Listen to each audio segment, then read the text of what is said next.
the South has beautiful subjects as people, picturesque sights, and a rich, colorful heritage. Cebu's very first 42K marathon was slated for January 10th. It has a great ring to it, doesn't it? 1-10-10. Anyway, this happened while they were preparing for the much-awaited Sinulog Festival, which was for the following week.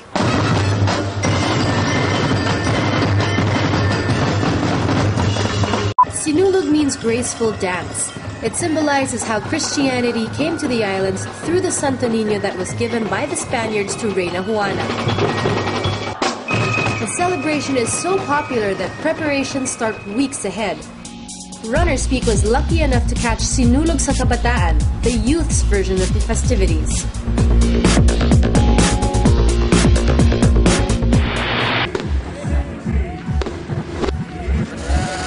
Welcome to Cebu. It's early in the morning. We bring you the Cebu Marathon here on Runnerspeak.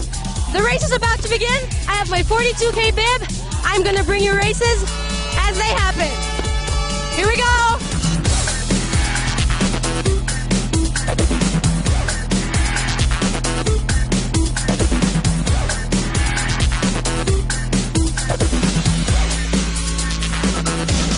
We had to wake up at 3 a.m. for this early run, but it was well worth it.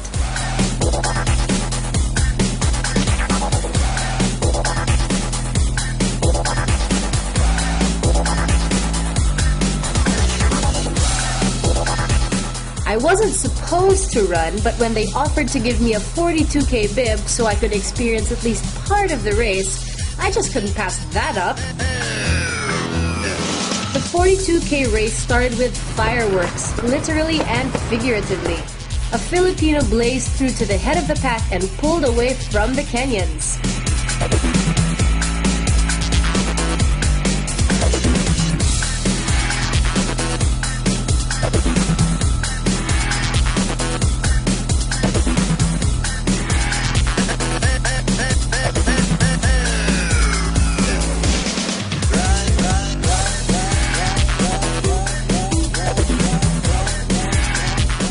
Unlike races in Manila wherein different events are held minutes apart from each other, Cebu held them an hour apart. Guess who we saw running the 21K? It's hard not to notice bright orange. We caught up with Gilbert Remulla, who ran for an advocacy close to his heart. Gilbert, why did you join this one? I joined this one because it's the first run of the year, and I thought it would be a good way to start it. Even though I didn't have much training, I had only maintenance runs throughout the month of December. Then in the last week, I said, okay, I'm going to join the Cebu half marathon. I can't do the full marathon yet. So I did about a week and a half of training, and then here we are. And I did a fairly decent time, I suppose, which I wish I could do better. But I thought it was going to be an easy course. It turned out to be quite a difficult course, because the first part is downhill, and the last half is all uphill. And now I'm also running because I'm promoting this advocacy. Coming from the media, I was a graduate also of the College of Mass Communication in UP.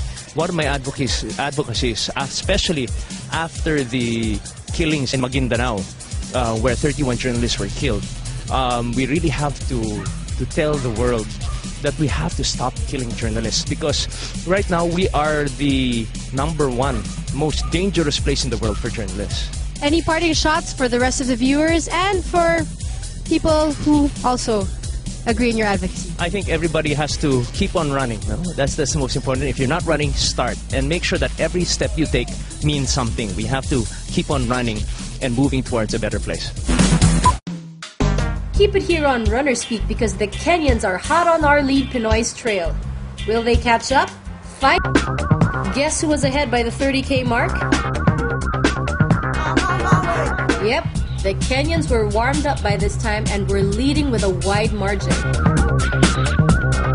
Our fellow Pinoy hung on though and was still in the top 3.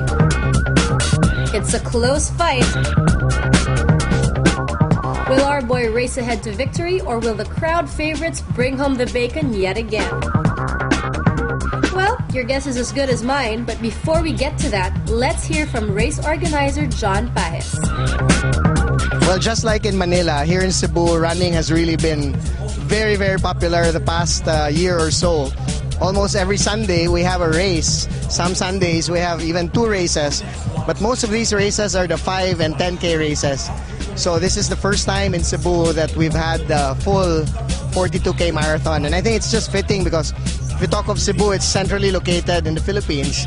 And that's why I think we're able to attract a lot of participants, not only from Cebu.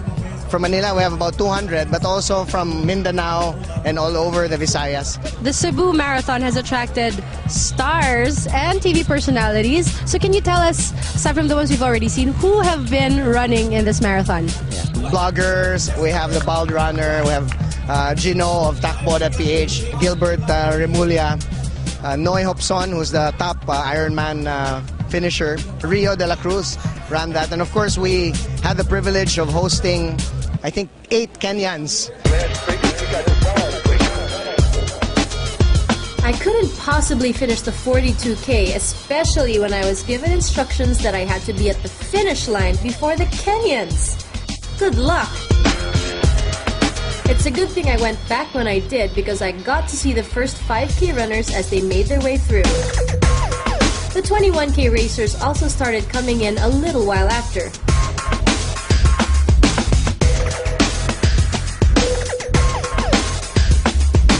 Kenyan Willie Tanui topped the men's 42K by a wide margin. A close fight for second place ensued between Simon Loshaboy, a Kenyan the Cebuanos consider as a local because he's been doing missionary work there, and our fellow Pinoy Eric Panique. Loshaboy crossed the finish line only seconds before our guy Eric. Everyone was flocking around the Kenyans, but we were more interested in what our countryman had to say about his close fight for second. Parang kulang pa siguro sa ensayo. Pero mahigpit yung labanan nyo kanina eh. Kitang-kita eh. Ang lapit nyo nung Kenyan. So anong iniisip mo habang tumatakbo ka? Anong strategy mo para makatagal ka sa 42K? Sabi ko sarili ko, kaya ko to. Magtiwala lang sa Panginoon at sa sarili mo. Sa mga Pinoy na mga runners, kailangan ensayo lang tayo mga Pinoy. Kaya natin mga Kenyan to. Mag-ensayo lang tayo at saka magsaga lang. If you want to see true spirit and love for running, a marathon is the best place to find it. I guess you could say people run with their heart and the soul. Eileen Tolentino is the perfect epitome of this. She had enough heart to push till she saw the finish line, but her body broke down as soon as she crossed it.